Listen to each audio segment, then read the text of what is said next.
All right, so today we're doing the alignment on the FD. Brought it to the shop. Camden's gonna do the alignment, but now we're having some battery issues. These blocks are sick. What the fuck? I just clamp right onto the block? Yeah? All right, all right. Just gotta try like a few times in a row and then it'll start. I install it? See, the stock clutch.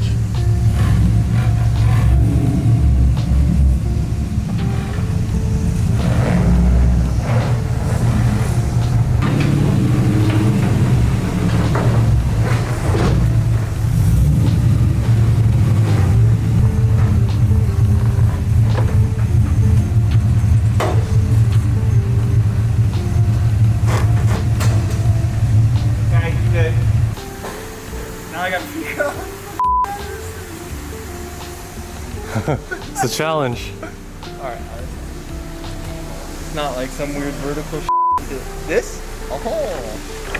There you go. Not too bad. Only 15 seconds. Yeah, not too bad. I like your tire wall back. Oh yeah. That shows me that you treat the car how it's supposed to be treated. Exactly. It's a drift car. Earlier I was saying, I eyeballed my alignment when I did the Y-stop, so we're gonna see exactly how it is. Or how not it is. We'll see. First time working on an FD? First time working on an FD and first time aligning with big lip deep dish wheels, so. Because I know, like on some of my lowered BMWs, I just don't even use these arms and I zip tie them to the wheels. But I don't think we'll have to do that. I think we'll be pretty solid. You ready for me to judge your undercarriage? Oh yeah, judge it all. Wow, it's really, really clean. Or I'm gonna go, ooh, definitely a drift car. Judge it all, my friend. I got nothing to hide. That's what they all say. Until I find something they were trying to hide. Nothing to hide. That's okay, it's not a BMW. The subframe isn't gonna be falling out of the back of it. You never know. It's an old Japanese car. Very fair. Like, you know, a really wide angle kit. Normally, if you do like lock-to-lock sweeps, there's no way the machine's gonna read lock-to-lock when you're at like 55 degrees. 62. 62 degrees. So there's like a smaller caster measurement that's like a quarter lock-to-lock for standard cars. So the caster measurement won't be exact at the end, but it'll give us a general idea of where it's at. I imagine you're running, what, 6.5, 7 degrees caster, something like that? Something, yeah. I mean, I got the printout. I can show you later if you want to. It's calling for 4 degrees. Yeah. But like I said, do whatever fits this fender. Well, see, the thing is, like, I don't want to the driving characteristics, right? Less than 6 degrees of camber or caster, the self-steer feels really okay. Like, you'll flick and then the steering wheel will just stay locked to the left. That's fine though, because I want to prioritize not hitting the fender. Yeah, today's pretty exciting. We got both cars in the shop. So my FD and E36 over here. He's messing with the window regulator for the longest time. How's the windows going? Trying to get it back on the seal, like pop down.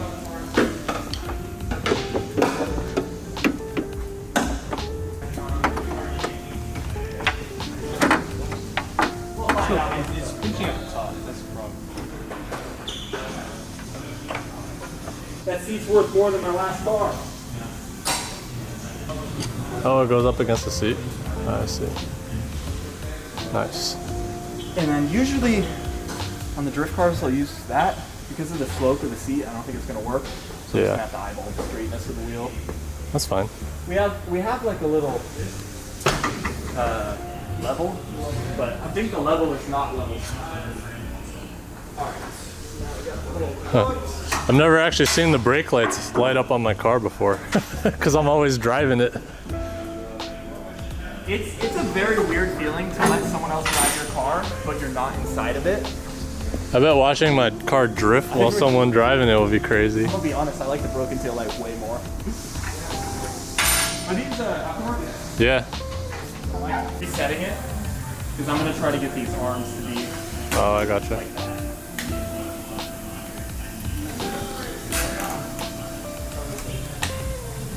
This is how the car sits. That's literally all eyeballed after I swapped out the entire front suspension to Wisefab, and I just literally used my eyeball and just stood in front of the car and was like, I'm honestly, well, you have a lot of toe out, but I'm really amazed that the rear after 3, 4, 5 drift events is still straight like that. I've had the car for like 4 years.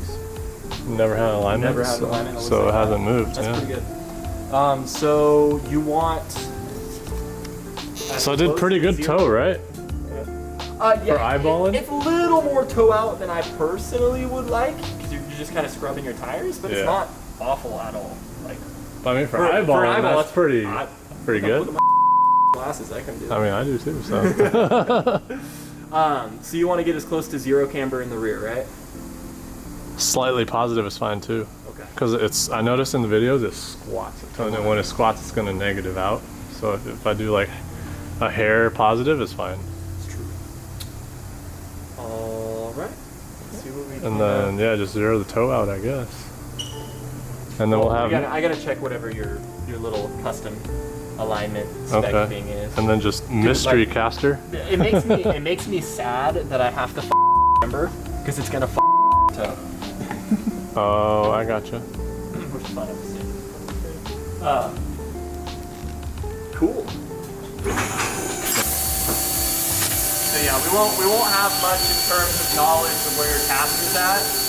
That's fine. Just because the machine doesn't like it. Honestly, I don't think I've ever seen better numbers on rear alignment on any car, unless it was done like by me right now. Not bad for a drift car, huh? Awesome. All my drift cars need an alignment every time. It's clean? So good. Underneath? Yeah, dude. I mean, you're leaking something. Diff fluid? You're leaking Oh yeah, diff probably fluid. diff fluid. And it's a 14 mil and like a 16 mil? That's weird. Yeah, it's a Ford Explorer rear end, so maybe that's why it's leaking. Oh, is it? Yeah. 8-inch, 8.8-inch Ford. So it's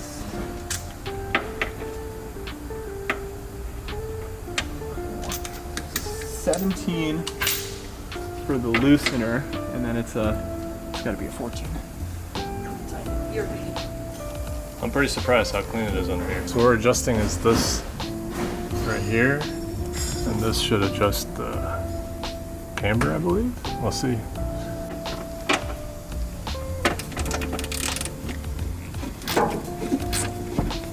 Ooh, I heard it shit. All right.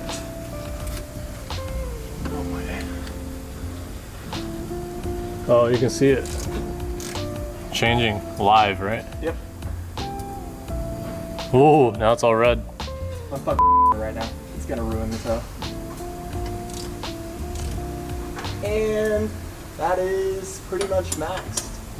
So I have a -1 degree. Yeah, because there's no more adjustment on that. Dang. Well, it was better. What was it before? It was like almost 2. 1.7.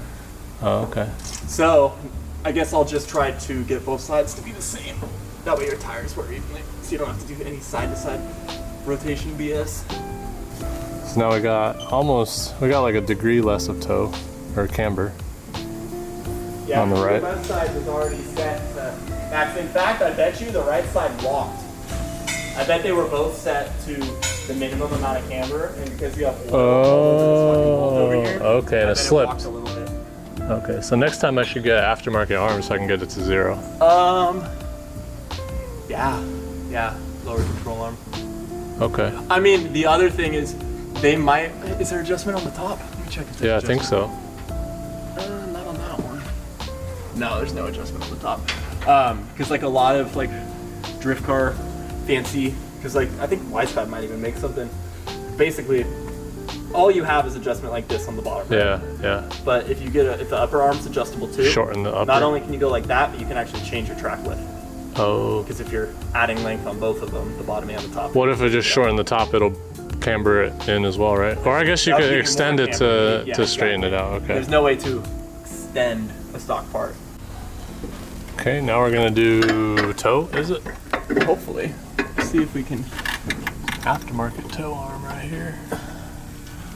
make sure we're not going the wrong way. One of these will be this way. Oh, that's for sure. Oh! I'm gonna go get some W. That's what it looks like. Fun fact, the LED light on this taillight was burnt out for years, but now, magically, this section right here came back to life.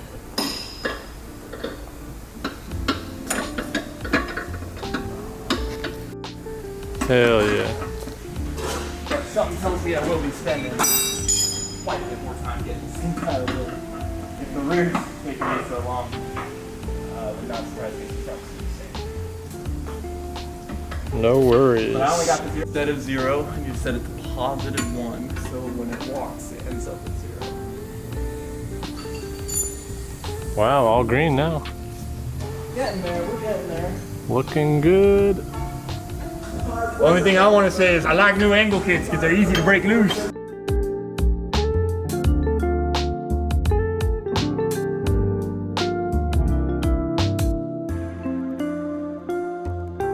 So now I'm in here, holding the wheel. Well, he gets the alignment done because the wheel keeps moving, so we're in here.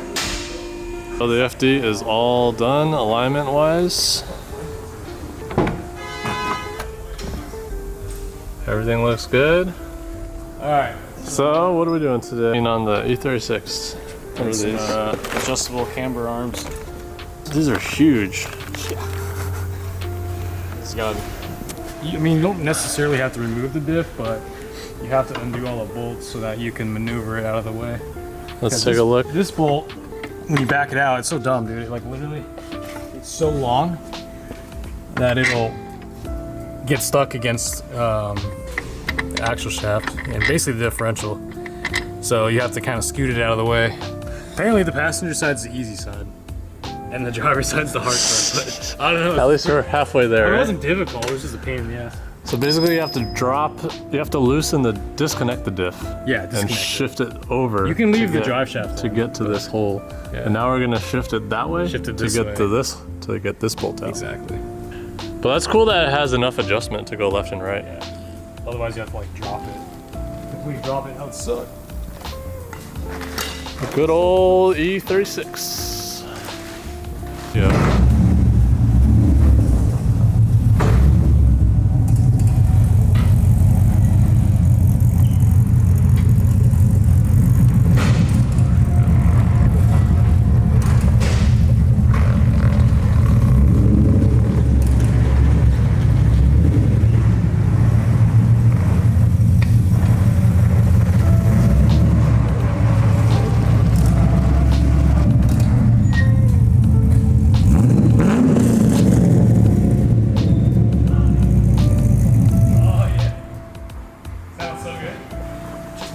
She goes right around. So what do you think? What do you think? What do you think?